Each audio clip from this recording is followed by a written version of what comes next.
Hey guys, welcome back to the channel. This is Gab from Tech Tips for Business. For today's video, we are going to talk about how to use wrap text in Microsoft Excel. Let's get started. Now, if you're having trouble dealing with these kinds of stuff where the text just protrudes out of our designated cell, well, worry no more because we are going to talk about how to get around with this. Now, it's quite simple actually.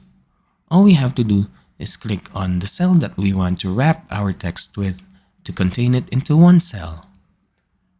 Now, click on the actual cell and click on Wrap Text. It would show up like this at first, but worry no more because we just have to manually adjust it.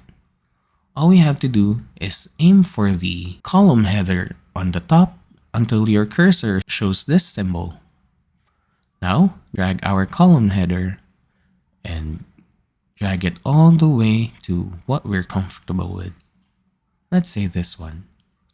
Now, we managed to clean our data in just 4 lines.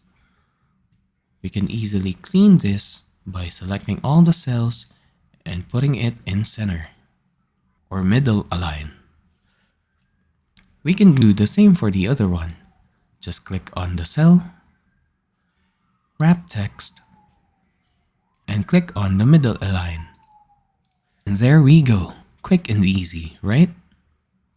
This is how we wrap text in Microsoft Excel.